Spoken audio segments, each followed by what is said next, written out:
Hey everyone, Combo here, back with another Empires and Puzzles video, and today we have a new ninja in the game. We've got a blue healer, Sawano, and in this video we're going to do a hero review on them, take a look at the other two featured heroes in this portal, see if it's worth pulling for. I do have some coins that I'm definitely going to use up to see if we can get lucky here. But first, if you do enjoy this video or find it helpful, hit that like button, make sure you're subscribed to my channel so you can see my future videos. And getting into this tower portal, we have Sawano. Let's take a look at their base stats first. They have 1112 attack, 1297 shield, and 1705 health.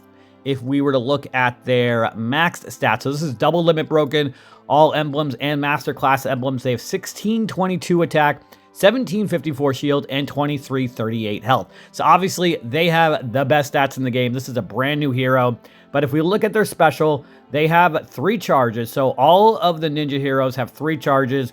The first charge is what you would get at 5 tiles.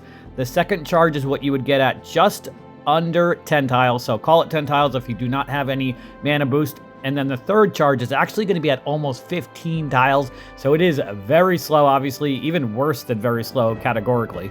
But that is obviously where you would get the best special. So taking a look at their first charge, they're going to recover 25 health for all allies. For the next 2 turns, this character recovers 300 health to all allies after an enemy casts their special skill. They also cleanse status ailments from the caster. For their second mana charge, they're going to recover 30 health for all allies, or 30% I mean.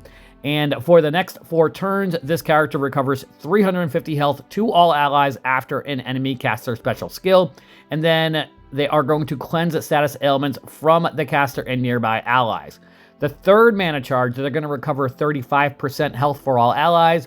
For the next 6 turns, this character recovers 400 health to all allies after an enemy casts their special skill and cleanses status ailments from all allies. So obviously this special is designed to be a deterrent of the enemy using their special if you were to have them on defense, and if you were to have them on offense, then hopefully you can time their special so that you can get your best bang for your buck in getting that extra healing. Their ether power is counterattack, so at the start of each battle, this hero counterattacks with 60% of the damage received for 6 turns. The ninjas just got a recent buff, which is pretty awesome. They have a passive that has decreased minion health. Enemy minions inherit minus 50% less health when summoned. A lot of the top level minions nowadays have almost 1500 health, so that definitely can be very interesting. They are a paladin class, and then for their family bonus, depending on if you have 1, 2, or 3 ninjas, they're going to get 5, 10, and 15% chance to dodge normal attacks and special skills, and a 5, 10, or 15% chance to counterattack with 60, 90, or 120% of the received damage. So like I said, obviously they have the best stats in the game, but I really just am not a huge fan of the special. Unless if you're lucky to pull Sawano and don't have any of the other meta blue heroes like Grimsteel or Nautica or even Costume Head of Fairies, I would put above Sawano. There's just too many good healers in the game, and I just don't think that Sawano's special is good enough to be able to put her into the top few blue healers in the game. But if we were to go into looking at the other featured heroes, Iga is definitely considered to be probably the best ninja in the game right now. His special is pretty insane. His first charge, he's going to summon a kunai fiend for the target. The fiend damages the enemy with 150% attack every turn. The kunai fiend absorbs healing and disappears when it gets 45% of its owner's max health. And then the kunai fiend explodes after 3 turns, dealing 1850 damage to its target. So obviously that first charge is going to be your 5 tile mark and is only going to affect 1 enemy. The second charge is going to summon a kunai fiend for the target and nearby enemies. That fiend is going to damage 175% attack every turn, and then the kunai fiend is going to disappear when it absorbs 50% of the owner's max health. And then the kunai fiend is going to explode after 3 turns, now dealing 2000 damage to its target. And then the third charge, which is what I've noticed everybody has been using in some videos that I've been seeing, will summon a kunai fiend for all enemies. This fiend damages the enemy with 200% attack every turn. The kunai fiend would disappear when it receives 55% of its owner's max health.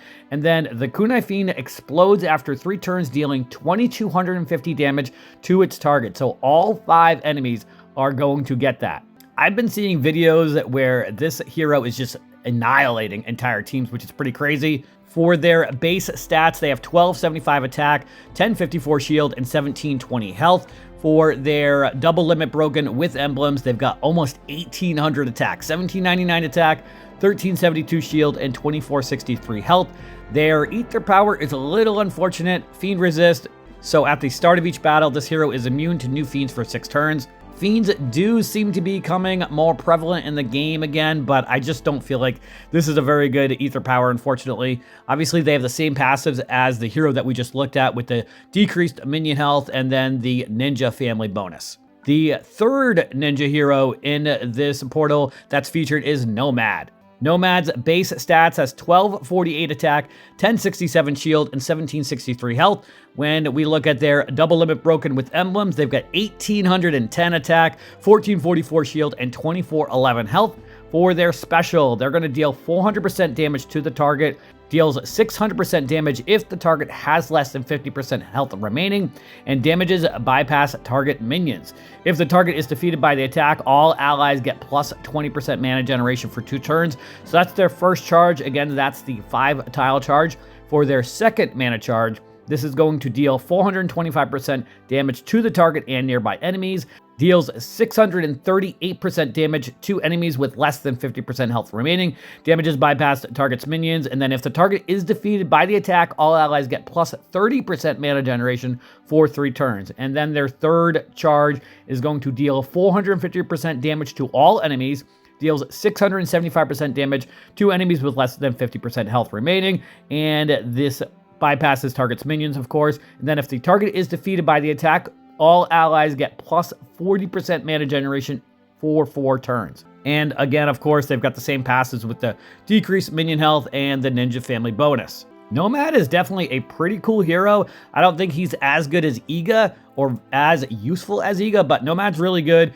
The bypassing minions attack is definitely becoming more prevalent in the game. There seems to be more heroes that have that ability, so that could definitely be useful, especially, again, with all of the minions that have that super high health. So is this portal worth summoning for? Honestly, I'd say Iga is definitely the gem of the bunch. Nomad seems pretty cool, but if you're trying to get this new healer, I honestly don't think that they are that great, especially when you compare them to some of the other blue 5-star healers in the game. Obviously, the Ninja Tower Summon has some really good heroes, and we've also got some really outdated heroes. Oni Wakamara, which was just featured in the last Soul Exchange. But I do have 247 tower tokens from the last tower event when I finished top 100. Oh, by the way, if you haven't checked out the video I put out last month when I did get top 100, I included every single one of my battles so that if you guys want to learn on how to get better at tower events or what you need to do to get top 100 or top 1000 or whatever it is that you're trying to get so that you can get better rewards. It is mostly emblems that you're going to get in the tower events for rewards. But if you want to check out that video, I will pin a comment with a link to that video in case you guys want to check that out. But let us get into some of these pulls. I've only got 247 tokens. I am not going to do any gem pulls for this portal. I just did a 10 times pull last week with gems for a portal. I was not able to get lucky. Honestly, can't remember which one that was. I know I did Covenant Summon a couple weeks ago. Was not able to get lucky on that as well. So I haven't really pulled a 5-star elite hero in a few weeks, probably. I do have a couple that I'm working on. I actually did just finish Iga, so definitely excited to use him in this upcoming war. But let's get into these tower tokens that we've got. See if we can get lucky with one of these 2 pulls that I'm going to get. Our first pull going to be 3-star Ulmer, and our next pull, come on, Zynga, give me something. And we get another 3-star, so definitely did not get lucky. Let me know if you guys did get lucky, pulled any of these new 5-star heroes, and what you think of this new 5-star blue hero, Sawano. But that is it for today's video. I hope you did enjoy it or found it helpful. And if you did, hit that like button, make sure you're sub to my channel, and I'll catch you guys next time.